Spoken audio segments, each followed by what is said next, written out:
अपना ये संसार, सद्गुरु शरण में सार। सद्गुरु से कर ले प्यार, एक वही आधार। सद्गुरु से कर ले प्यार, एक वही आधार। ओशो मेरे प्राणाधार, ओशो मेरे प्राणाधार, ओशो मेरे प्राणाधार, ओशो मेरे प्राणाधार, ओशो मेरे प्राणाधार, ओशो मेरे प्राणाधार, ओशो मेरे प्राणाधार, ओशो मेरे प्राणाधार।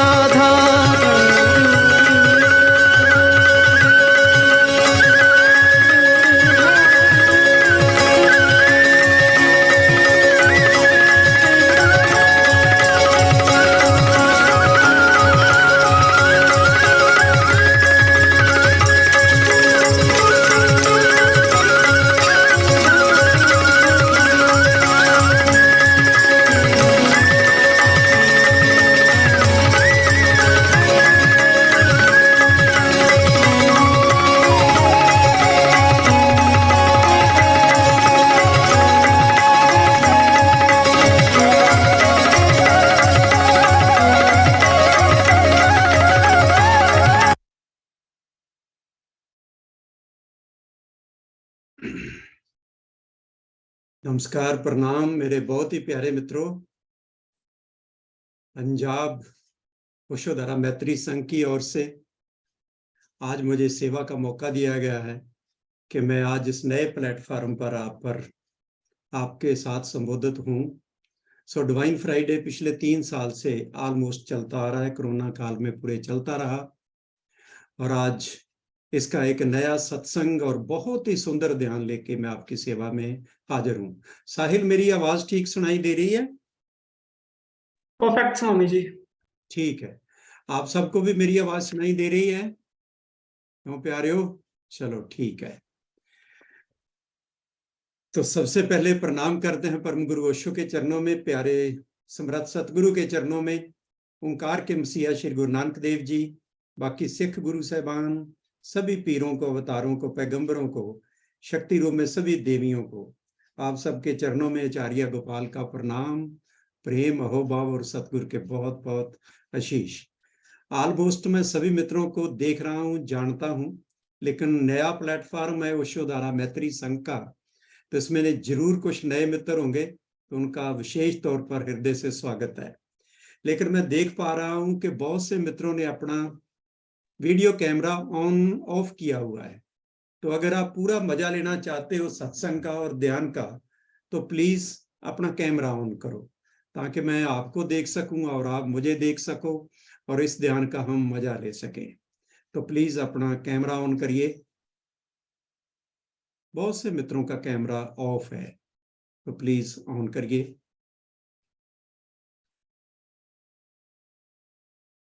तो अगर के तिवाड़ी जी हमारे स्टेट कोऑर्डिनेटर हमारे बीच हैं, साहिल हैं अभी के नहीं? जी स्वामी जी। ठीक है, तो मैं बेनती करता हूं कि वो आज के सत्र का आरंभ करें, फिर मैं अपनी बात करूंगा। के तिवाड़ी जी, स्टेट कोऑर्डिनेटर पंजाब ओशोधारा मैत्री संघ।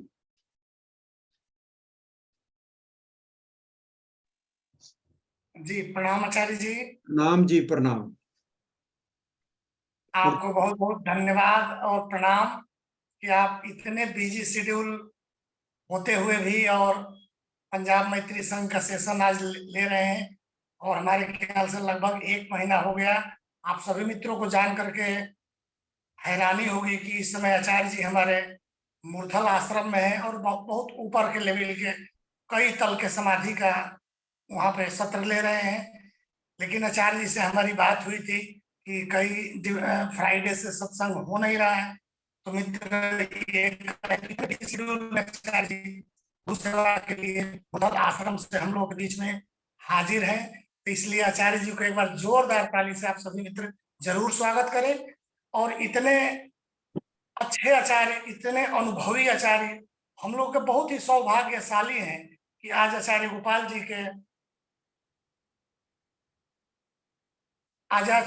जी हम लोग के बीच में आकर के और सेशन ले रहे हैं।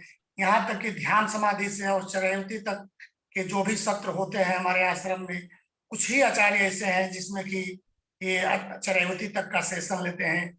उसमें आचार्य गोपाल जी एक हैं। अब आचार्य गोपाल जी के विषय में कुछ भी कहना तो बस वही सूर्य के टार्च दिखाने के ही बराबर है। तो ज्यादा समय न लेते हुए आचार्य जी से हम विनती करेंगे कि कृपया एक ओंकार सत्य नाम क्या है, इसके रहस्य को हम लोग को बताएं और ध्यान की गहराई में लेकर के चले। जी प्रणाम आचार्य जी। बहुत बहुत धन्यवाद, बहुत बहुत शुक्रिया आचार्य कुंज बिहारी जी। और मैं आप सबके साथ शेयर कर दूं एक बहुत ही सुंदर बात आज हमारे सत्संग में है। शायद ओशोधारा मैत्री संघ के फ्रंट पर पहली बार हो रही हो कि मैं मूर्थल में सतगुरु के चरणों में बैठकर आप सबसे संबोधित हूं। और आज इससे भी एक बड़ी बात है कि हमारे एक बहुत ही पूज्य संत ओशो चेतन जी, आचार्य चेतन जी हमारे सत्संग में विराजमान है। और उनके लिए एक बार बहुत बहुत जोरदार तालियां। उनका आना बहुत बड़ी बात है। ऋषि हैं, संत हैं, पूरे संत हैं। और मैं उनको दर्शन करने गया था, लेकिन उन्होंने मुझे इस चीज पर निवाजा और आज सत्संग में वो हाजिर हैं। आचार्य ओशो चेतन जी का मैं बहुत बहुत हृदय से स्वागत करता हूं और सतगुरु की समर्थ गुरु की कृपा से आज के सत्संग का आरंभ करता हूं। सभी मित्र आंखें बंद कर लें, दोनों हाथ जोड़ लें या दोनों हाथ खोल लें और पहले श्री गुरु नानक देव जी का आह्वान करते हैं कि उन्हीं की कृपा से आज हम आज के सत्संग के विषय को एक ओंकार क्या है, सतनाम क्या है, एक ओंकार सतनाम पर आज चर्चा होगी। और आज जो ध्यान कराया जाएगा शायद आज से पहले कभी नहीं कराया गया। बहुत ही सुंदर ध्यान है। आज एक बार इस ध्यान को आपने कर लिया, आपका जीवन बदल जाएगा। आज के ध्यान का नाम है महामुद्रा ध्यान। तो उससे पहले सभी मित्र आंखें बंद करें, श्री गुरु नानक देव जी का आह्वान करते हैं।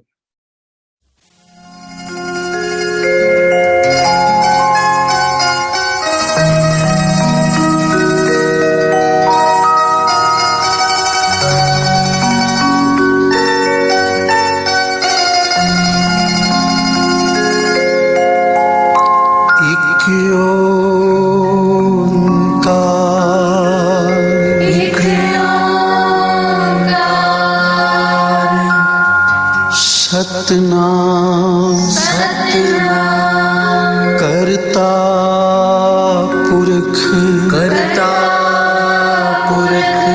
निर्भव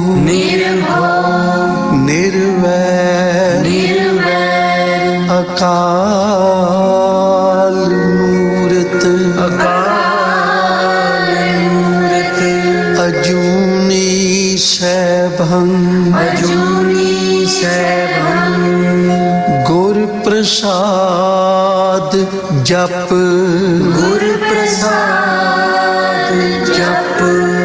आद सच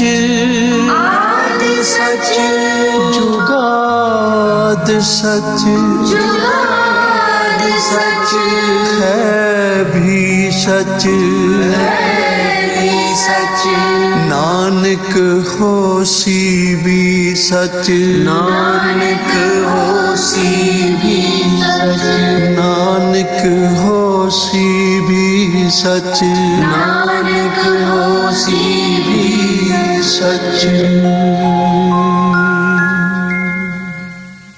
बहुत बहुत प्रेम। सतनाम श्री वाहिगुरु। नानक का ओंकार क्या है? हमारा सनातन का ओम क्या है?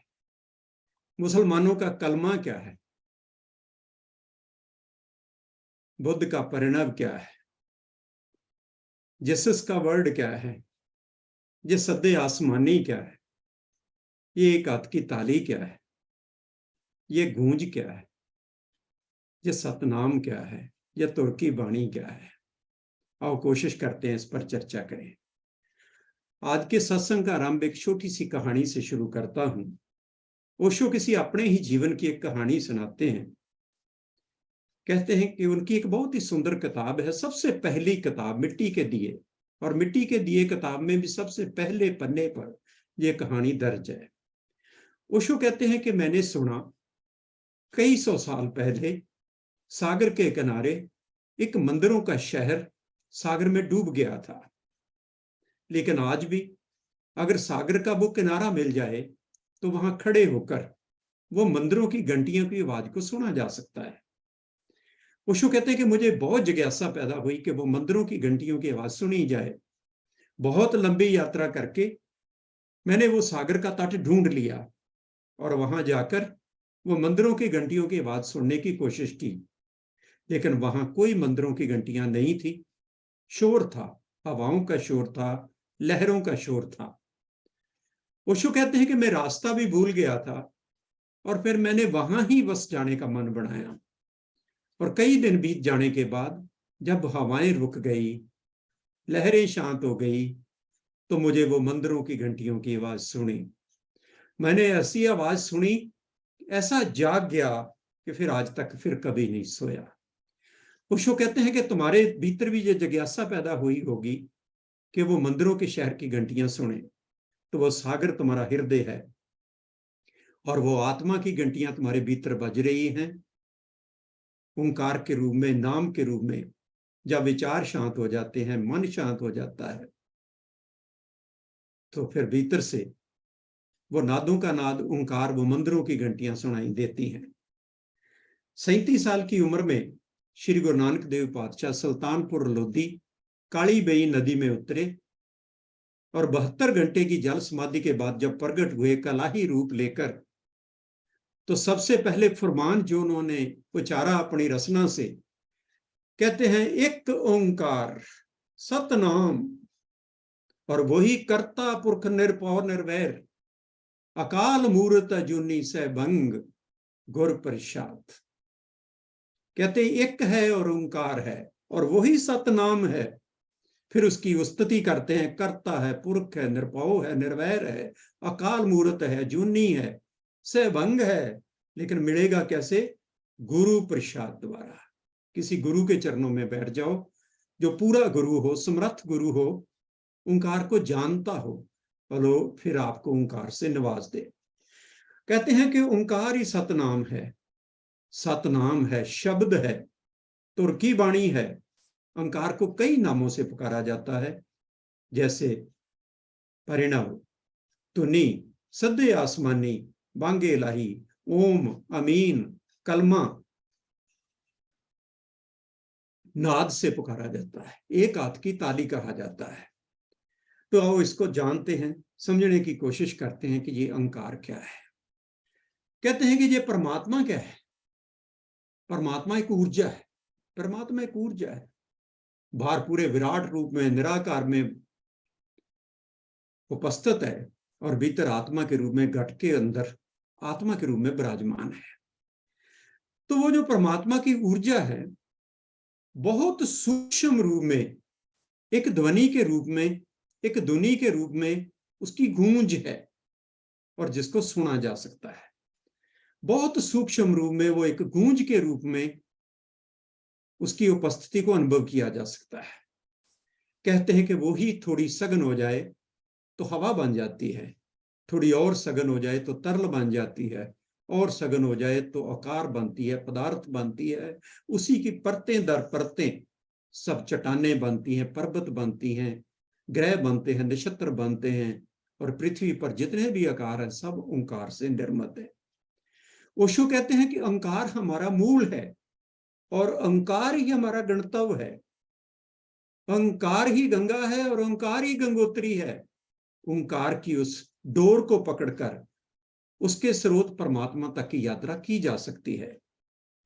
ओशो कहते हैं कि ओंकार से हम पैदा हुए और अगर ओंकार से दूर चले जाएंगे तो यही नरक है, ओंकार के पास चले आएंगे तो यही स्वर्ग है, और ओंकार के साथ मिलकर एक हो जाएंगे तो यही मोक्ष है, यही निर्वाण है। मीरा कहती है, बांसुरी सुनो दिन रात। कौन सी बांसुरी सुन रही है हीरा? कृष्ण की भगत थी, लेकिन जब गुरु रविदास साहब की शिष्य हुई तो कह रही है, राम रतन धन पायो, वस्तु अमोलक दी मेरे सतगुरु, कृपा कर अपनायो। कहते हैं कि मेरे गुरु ने ऐसा एक मुझे राम रतन धन पा दिया है, दे दिया है, ऐसी एक वस्तु अमोलक दे दी है, और जिसको मैंने पाकर मैं बहुत बहुत कृपार्थ हो गई हूं, कृतार्थ हो गई हूं। लेकिन मैं उस निरंतर उस बंसरी को, उस गूंज को सुन रही हूं। कहते हैं कि राम से पहले भी तो कोई राम होगा ना, जिसके नाम पर दशरथ ने अपने पुत्र का नाम राम रखा। तो राम को जानकर राम हुआ जा सकता है। हमें उस राम की तलाश है जो राम से पहले भी था। आद सच जुगाद सच, है भी सच नानक होसी भी सच। नानक भरतहिरी को कहते हैं, और सभे नशे जहान में उतर जान प्रभात, एक नाम खमारी नानका चढ़ी रहे दिन रात। कहते हैं कि जितने भी नशे हैं, पूरी दुनिया नशे में गलतान है। ये जो अमल है, अफीम है, गांजा है, शराब है, चरस है, ये तो मात्र 10% लोग लेते होंगे। इस नशे में आत्मविस्मरण में रहते होंगे।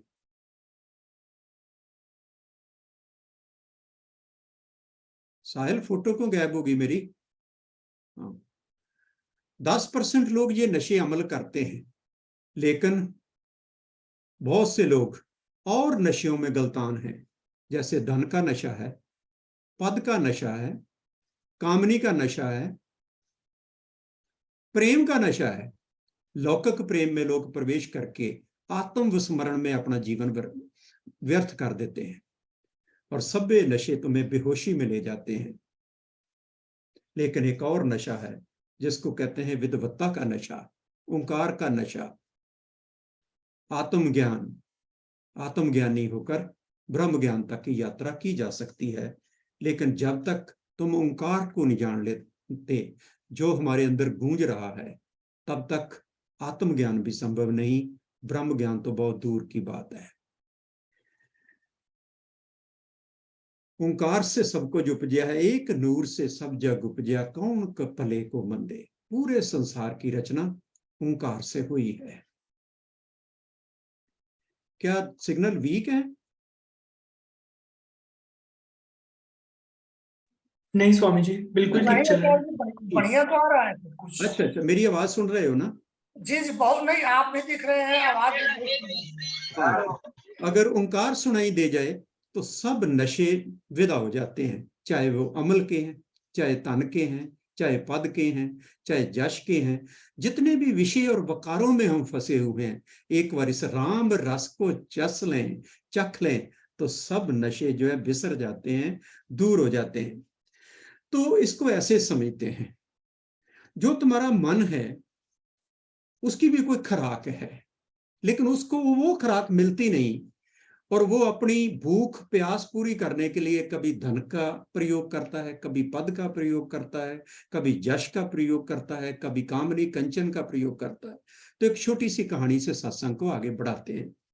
एक फकीर की झोंपड़ी थी और उसका शिष्य और गुरु एक साथ रहते थे। एक दिन उस देश के राजा को फकीर को मिलने की इच्छा प्रकट हुई। शिष्य बाहर था, राजा आया, उसका शिष्य राजा को पहचानता नहीं था। तो उसने कहा, कहाँ है तेरा गुरु? उन्होंने कहा, वो तो कहीं दूर गए हैं, गांव में गए हैं, थोड़ी देर के बाद आएंगे, तो आप बैठो। उसने जो मंडेर थी, जो वट थी, उस पर बैठने को कहा, और वो व्यक्ति बैठा नहीं। फिर उसने कुछ और प्रयत्न किया, कोई छोटा मोटा आसन वहां रखा कि वहां बैठ जाओ, वो नहीं बैठा। शिष्य उसको झोंपड़ी के अंदर ले गया और वहां भी उसको बैठने के लिए कहा कि ये जमीन साफ है, आप इस पर बैठ जाओ, लेकिन वो व्यक्ति बैठा नहीं। इस दौरान उसके गुरु आ गए, और गुरु ने देखा ये तो इस देश का राजा है। उसको बहुत अदब से उन्होंने प्रणाम किया, और दो कंबड़ी, एक अपने लिए और एक उनके लिए बिछाई, और बड़े अदब से कहा, राजा आप यहाँ आसन ग्रहण करिए, बैठिए। और राजा बैठ गया, और जो उनके दौरान वार्तालाप होनी थी हुई। राजा के जाने के बाद शिष्य ने पूछा कि मैंने उसको इतनी बार बैठने को कहा, लेकिन वो बैठा नहीं, आपके कहने पर कैसे बैठ गया? उन्होंने कहा कि वो राजा था, राजे को बैठने के लिए उपयुक्त आसन चाहिए, तुम उसको जो आसन दे रहे थे वो राजे के लिए उपयुक्त नहीं थे। ऐसे ही तुम्हारे मन को ओंकार का आसरा चाहिए, आसन चाहिए, ओंकार की खुराक चाहिए। जिस दिन उसको ओंकार की खुराक मिल जाएगी, तुम्हारा मन भी बड़े आराम से बैठ जाएगा, विचारों से पार हो जाएगा, और फिर तुम्हें अपने गणतव्य तक, गोविंद तक ले जाएगा। तो साधना करने के लिए 3 बातों की जरूरत है, हम उसको समझना जरूरी है। कहाँ खड़े हैं, दूसरी है कि कहाँ जाना है, और तीसरी है कि फिर तरीका क्या है, मार्ग क्या है। तो कहाँ खड़े हैं, मैं संतों की बात ही करता हूँ, अध्यात्म वाले बंदों की बात ही करता हूँ, ना आस्तिक बंदों की बात ही करता हूँ। कोई कृष्ण के साथ खड़ा है, कोई नानक के साथ खड़ा है, कोई जिसस के साथ, कोई मोहम्मद के साथ, कोई राम के साथ, और सब पूजा पाठ कर रहे हैं अपने अपने तरीके से। यात्रा आरंभ हो चुकी है आकार से, गौणी भक्ति से, लेकिन ये 3-4 तरह की है। कुछ भय पर आधारित परमात्मा को मान रहे हैं डरते हुए, और कुछ लोभ पर आधारित परमात्मा को मान रहे हैं कि मेरी ये इच्छा पूरी हो जाए, मेरी ये कामना पूरी हो जाए। कुछ हैं जो चमत्कार चाहते हैं कि मुझे ऐसी रिद्धियां सिद्धियां मिल जाएं, तब मैं परमात्मा को मानता हूं, गुरुद्वारे जाता हूं, मंदिर जाता हूं, मस्जिद जाता हूं। लेकिन कुछ और भी हैं जिनको इन सब के पार कुछ और तलाश है। वो है सतचित्तानंद, जो सत है, आद सच जुगाद सच, है भी सच नानक होसी भी सच। ओंकार की तरफ इशारा है। चित्त है, चैतन्य है, होश है, बेहोशी नहीं, और जिसमें आनंद है। ऐसा गोविंद है और तुम्हारे भीतर है। लेकिन वहां जाने के लिए सबसे पहले हमें ओंकार को जानना होगा, और हमारी मंजिल है वो निराकार, निरंकार परमात्मा। लेकिन सबसे पहले अपने घट के अंदर किसी समर्थ गुरु के चरणों में बैठकर उसको समर्पण करके श्रद्धा से यात्रा शुरू होगी। बेशक गुरु भी गौणी भक्ति का एक हिस्सा है, लेकिन जब गुरु में गोविंद नजर आने लगेगा तो वो आपको वहां ले जाएगा, यहां वो पहुंचा हुआ है, बेगमपुरा शहर का नाम।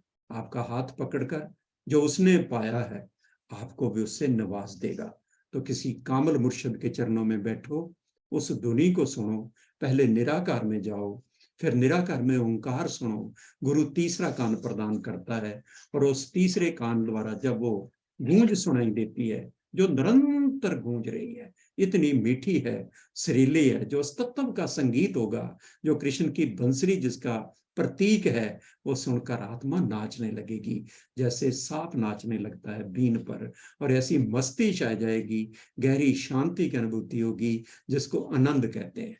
तो आओ इसी को आगे बढ़ाते हैं। आज का जो ध्यान है बहुत ही सुंदर ध्यान है, लंबा ध्यान है, लेकिन मैं आप सब पर यह विश्वास करके चल रहा हूं कि तुम मेरा साथ दोगे, जरूर दोगे ना। तो आज के ध्यान का नाम है मुद्रा, महामुद्रा ध्यान। आम मुद्राएं तो आपने सुने होगी, एक ऐसी भी है जो महामुद्रा है। आज उस महामुद्रा को जानेंगे। ओशो का बहुत ही सुंदर ध्यान है, बहुत कम लोग करवाते हैं, शायद ही आप में से किसी ने पहले किया हो। 50 मिनट का ध्यान है। ये ध्यान आपको और ब्रह्मांड को मिलने का ध्यान है, आपके और पूरे अस्तित्व के बीच मिलन का एक जरिया है, आपको गहरे और पिघलने और समर्पित होने में आपको मदद करेगा। तो इसके 2 ही चरण हैं, एक 30 मिनट का है, एक 20 मिनट का है। 30 मिनट का क्या है कि खड़े हो जाएंगे, बिल्कुल अडोल, सहज, ढीले, ग्रहणशील, प्रतीक्षापूर्ण, और अपने शरीर को बिल्कुल शिथिल छोड़ देंगे। जब तुम शरीर पर अपना नियंत्रण छोड़ देंगे तो कुछ अशरीरी शक्तियां हैं, कुछ इष्ट हैं, कुछ पीर हैं, कोई पैगंबर हैं, ये अस्तित्व है, गोविंद है, ये तुम्हारा चार्ज ले लेगा, ये तुम्हारा कंट्रोल ले लेगा, तुम में उतरने लगेगा, और कुछ ऊर्जा का ऊर्ध्वगमन होने लगेगा, और ऊर्जा अपना खेल खेलेगी। अब तुम्हारे शरीर पर कोई कंट्रोल नहीं रहा, वो अपने हिसाब से तुम्हें वो आनंद की वर्षा करेंगे, तुम्हारा शरीर को गति करनी शुरू करेगा। लेकिन आपने उस गति को रोकना नहीं, चाहे वो नृत्य हो, चाहे तुम बाहें आकाश में फैलाओ, रो, चीखो, हंसो, तुम अपने घर में हो, तुम्हें करने में कोई दिक्कत नहीं है। पूरे अस्तित्व के साथ पिघल जाना है, मोम हो जाना है, तरल हो जाना है। जो जो वो शक्तियां तुमसे करानी चाह रही हैं, इसको कहते हैं लातेहान। लातेहान, पूरे अस्तित्व के साथ हम मिल गए, अपनी कोई आइडेंटिटी अलग से रही नहीं। बूंद सागर में मिलने के लिए पूरी तरह ध्यान, पूरी तरह तैयार है। लेकिन इसमें जो सबसे इंपॉर्टेंट बात है, अपना साक्षी भाव बनाए रखना है। भीतर कुछ जागा रहे, भीतर को लौ जली रहे, और उस लौ से, उस चिमनी पर जो प्रकाश हो रहा है उसके प्रति भी जागरूकता बनी रहे। आत्म स्मरण के साथ शरीर क्या गति कर रहा है, क्या आवाज निकल रही है, क्या भाव पैदा हो रहे हैं, यानी कि दृष्टा भाव भीतर से, अंतर जगत के प्रति भी, बाहरी जगत के प्रति भी। इसको कहते हैं साक्षी। साक्षी भाव नहीं खोना है। दूसरा चरण बहुत इंपॉर्टेंट है, वज्र आसन, नमाजी आसन। घुटनों के पास हमने बैठ जाना है। स्वयं को ऐसे महसूस करना जैसे मैं एक खाली पोंगरी हूं या एक खाली गड़ा हूं, और मेरा मुंह ऊपर की ओर खुला हुआ है, और जैसे दोनों हाथ ऊपर की ओर कर लेने हैं, ऐसा संगीत चलेगा, ऐसी ऊर्जा की बरसात होगी कि आप देखोगे आपका वो जो घड़ा है वो भर रहा है, भर रहा है, भर रहा है, भर रहा है। पूरा घड़ा आपका शरीर रूपी घड़ा, जिसका मुख ऊपर की ओर खुला हुआ है, कोई अलग घड़ा नहीं रखा हुआ, यही शरीर एक घड़ा है, या मैं एक खाली पोंगरी हूं जिस पर पूरे अस्तित्व की शक्तियां प्रवाह कर रही हैं, और मैं बढ़ता जा रहा हूं, बढ़ता जा रहा हूं। जब ये महसूस करो कि मैं पूरी तरह भर गया आनंद, शांति और प्रेम से, तो अपना माथा पृथ्वी को छू देना है, पूरी ऊर्जा पृथ्वी को दे देनी है, और इतनी शांति और आनंद की अनुभूति करनी है कि मैं एक माध्यम हुआ पूरे अस्तित्व और इस पृथ्वी के बीच। तुम्हारे भीतर जितनी नेगेटिविटी है, जितनी द्वेष है, जितनी कोई विषय विकार है, आप महसूस करोगे कि मैं उनसे मुक्त हो रहा हूं। तो कम से कम इसको हमने 7 बार करना है। 7 बार हमने फिर से बैठ जाना है, फिर से आप अपने आप को खाली घड़े की तरह, मुख उसका खुला हुआ, पूरे अस्तित्व की ऊर्जा को ऊपर बरसते महसूस करना है, उसको भर जाने देना है, फिर उसको पृथ्वी को स्पर्श करते हुए अपना माथा खाली कर देना है। तो आपको बहुत बहुत प्रेम। पहले ही संगीत चलेगा तो उससे आपने खड़े हो जाना है, और 2, 4, 5 मिनट के बाद ज्यादा से ज्यादा आपका शरीर एक गति करना शुरू करेगा, लेकिन शरीर को कंट्रोल नहीं करना। जैसे शरीर कंपन करे, कोई नृत्य करे, जो भी करे, उसके साथ, अस्तित्व के साथ एक हो जाना है। तो सभी मित्र खड़े हो जाएं। तो शुरू करते हैं महामुद्रा ध्यान।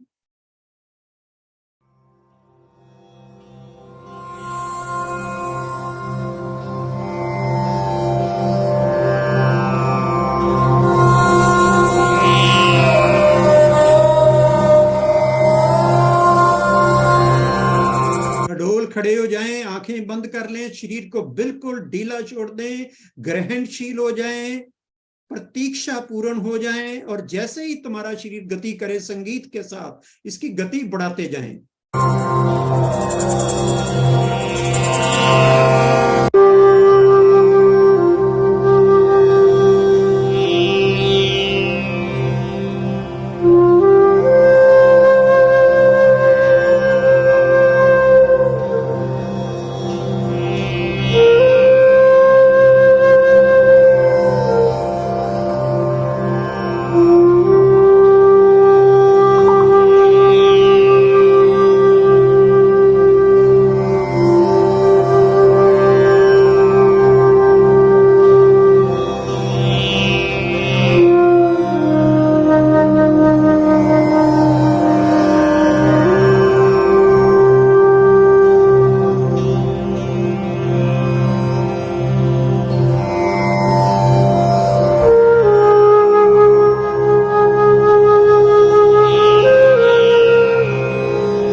भीतर प्रवेश कर रही हैं, स्वयं को उनके हाथों सौंप दे, शरीर को जैसे गति करता है करने दे।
बैठे बैठे भी अपने हाथ हिलाते रहे, गति बढ़ाते रहे। जो तुमसे जी शक्तियां कराना चाह रही है, पूरा सत्संग कराना चाह रही है,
जाएं, शरीर को हल्के हल्के गति करने दें।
गति करने दे, कोई भी आवाज निकले उसको निकलने दे, अपने पैरों को भी हिलाएं।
दूसरा चरण, अपने घुटनों पर बैठ जाएं, आंखें बंद, दोनों हाथ आकाश की ओर, जैसे आप एक घड़ा हो गए जिसका मुख खुला हुआ है। पूरे इस तत्व की ऊर्जा को अपने भीतर बरसने दें।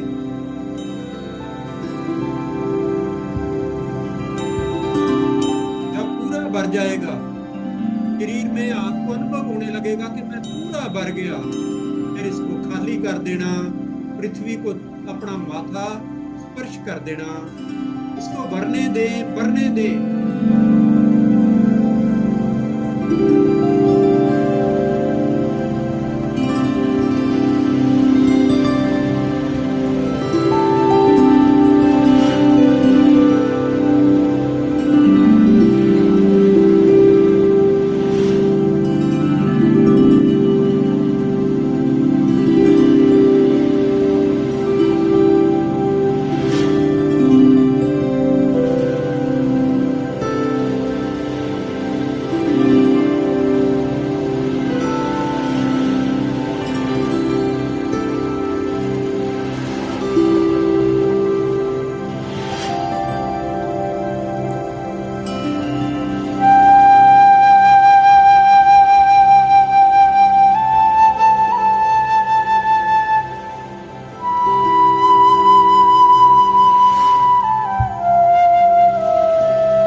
पृथ्वी को स्पर्श कर दे, खाली हो जाए, पूरी ऊर्जा पृथ्वी को समर्पित कर दे, एक उंगली बन जाए, माध्यम बन जाए अस्तित्व और पृथ्वी के द्वारा पूरी तरह खाली हो जाए, फिर से बैठ जाए, फिर ऊर्जा से स्वयं को भरने दे, रोम रोम में ऊर्जा का प्रवाह होने दे।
टक्कर से ऊर्जा का प्रवाह नीचे की ओर जाने दें, पूरा घड़ा इस ऊर्जा से भरने दें और फिर इसको खाली कर दें।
कहीं बीमारी है, अवरोध है, तो बढ़ती हुई ऊर्जा के साथ उसको हील होता हुआ महसूस करें। कोई दर्द, कोई बीमारी, उसको महसूस करें, अभी देखिए वो हील हो रही है।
महसूस करें, उसी से शरीर के सभी नाड़ियां, अंग जुड़े हुए हैं, स्वयं को पूरी तरह रोग मुक्त हो जाएं, इस ऊर्जा का प्रवाह बरसने दें।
जरूर करना है। 7 बार इस घड़े को भरें और पृथ्वी पर खाली कर दें। माध्यम बन जाएं।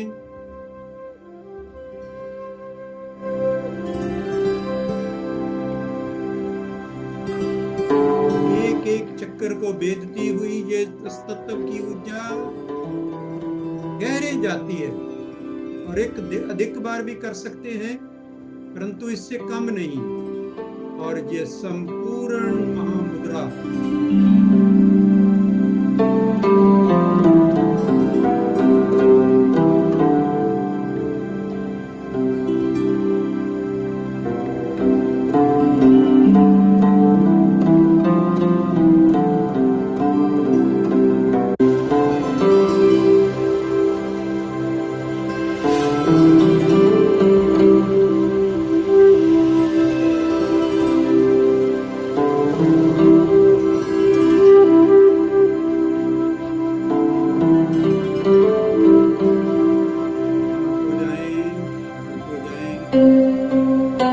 शवासन में लेट जाएं।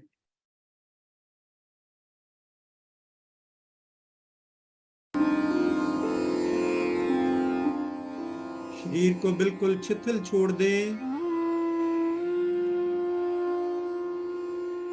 शरीर शिथिल हो रहा।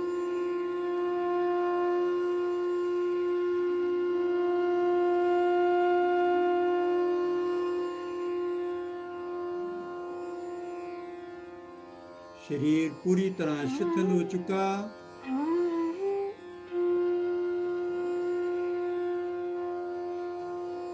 सांस को धीमी हो जाने दें। सांस और धीमी हो रही। सांस पूरी तरह धीमी हो चुकी। मन शांत है। मन और शांत हो रहा। मन और शांत हो रहा। मन और शांत हो रहा।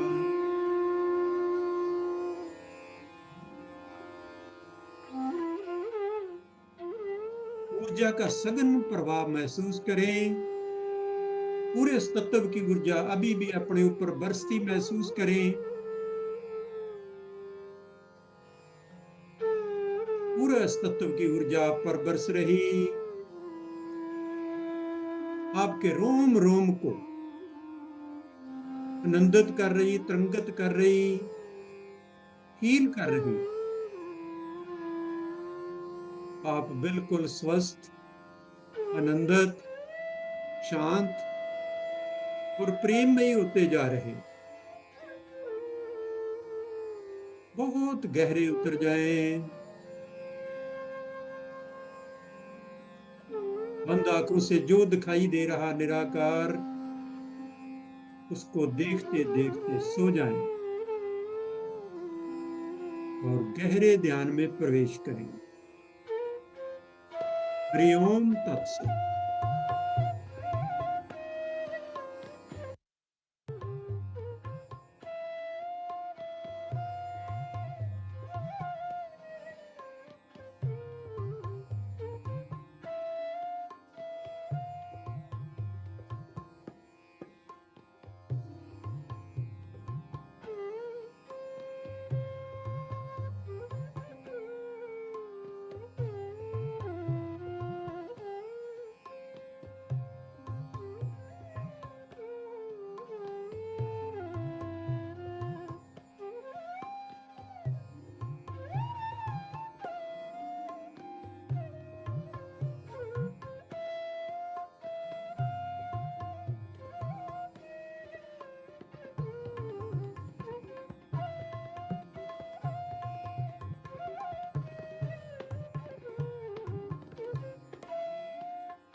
दो चार गहरे लंबे सांस लें, हाथ और पांव की उंगलियों को आहिस्ता आहिस्ता हिलाएं, धीरे धीरे इस ध्यान से बाहर आ जाएं। बहुत आहिस्ता से उठकर बैठेंगे, दोनों हाथ जोड़कर गुरु और गोविंद के प्रति अहोभाव, सबके लिए मंगल कामना। हे गोविंद, तेरा लाख लाख शुक्र है, तू मुझ पर इतनी कृपा की, मुझे शांति आनंद की जो अनुभूति हुई है, आपका प्रेम जो मुझ पर बरस रहा है, मेरा ये प्रेम मेरे तक सीमित ना रहे, पूरे संसार में फैल जाए, कोई दुखी ना हो, कोई बीमार ना हो, सब पर आपकी कृपा बरसे। दोनों हाथों को आपस में रगड़े, एक ऊष्मा पैदा करें और आहिस्ते से अपनी आंखों को, अपने चेहरे को, अपने शरीर को स्पर्श करें, जैसे गोविंद के हाथ आपको आशीर्वादित कर रहे हो, अपना प्रेम दे रहे हो। आहिस्ता से आंखें खोल लें। आप सबको बहुत बहुत प्रेम, आपने इतना बढ़िया साथ दिया। लंबा ध्यान है, सभी लोग करने से ग्रीज करते हैं, करवाने से करते हैं, लेकिन आप सबने बहुत प्यारा साथ दिया। आप पर सदा सदा सतगुरु के आशीष बरसते रहें। यशोधरा मैत्री संघ पंजाब का धन्यवाद। पूरे देश से विदेश से मेरे प्यारे मेरे साथ हैं, उन सब के प्रति मेरा बहुत बहुत प्रेम, अहोभाव। अगले हफ्ते अगर मैं इधर ही हुआ और शाम को फ्री हुआ तो फिर हम डिवाइन फ्राइडे में हाजिर हो जाएंगे।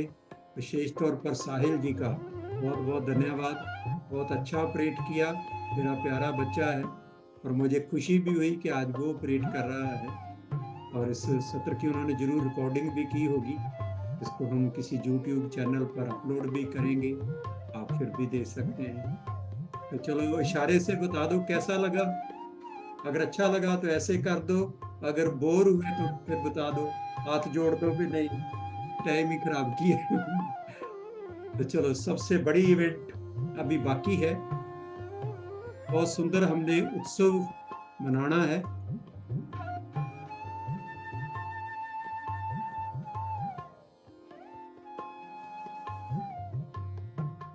चलो नृत्य करते हैं, उत्सव मनाते हैं। खड़े हो जाओ। कीर्तन ध्यान करने से पहले हम राम ओशो कृष्णा ओशो राम, ध्यान में डूबो आठो याम।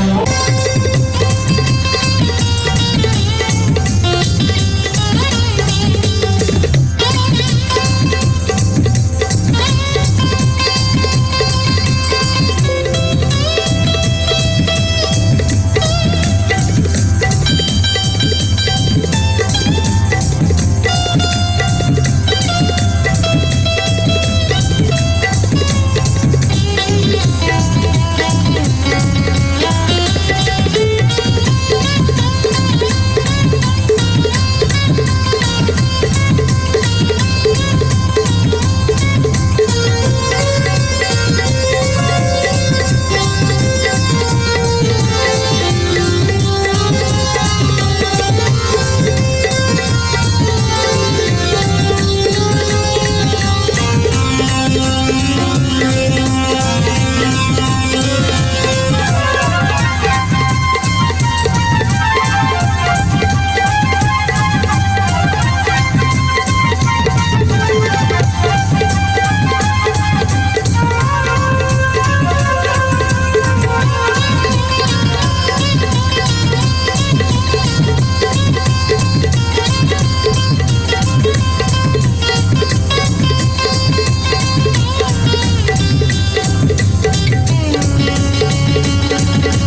लगा दें, पूरी शक्ति लगा दें।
तीसरे चरण में प्रवेश करेंगे।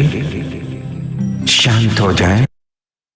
आप सबको बहुत बहुत प्रेम और एक विशेष बात के लिए बहुत बहुत शुक्रिया भी कि आप संगत की बदौलत मुझे अपनी धर्मपत्नी समर गोपाल के भी दर्शन हो गए। वो भी शामिल थे ध्यान में। घर हैं, अक्सर हम इकट्ठा ही लेते हैं, लेकिन आज वो घर थे। आज पहले आगे क्लिनिक से, उनका प्रति भी बहुत बहुत अहोभाव। कुंज बिहारी जी के प्रति, साहिल के प्रति और आप सब के प्रति बड़ा मुझे मिलकर खुशी हुई। बहुत दिन हो गए थे। ड्राइंग फ्राइडे तो कोई बहाना है, आप सबके दर्शन करने होते हैं, तो अब आपके फीडबैक का भी इंतजार रहेगा ताकि अगले हफ्ते और ज्यादा ऊर्जा के साथ फिर कोई नया ध्यान लेके आपकी सेवा में हाजिर हूँ। सतगुरु के बहुत बहुत आशीष, बहुत बहुत प्यार।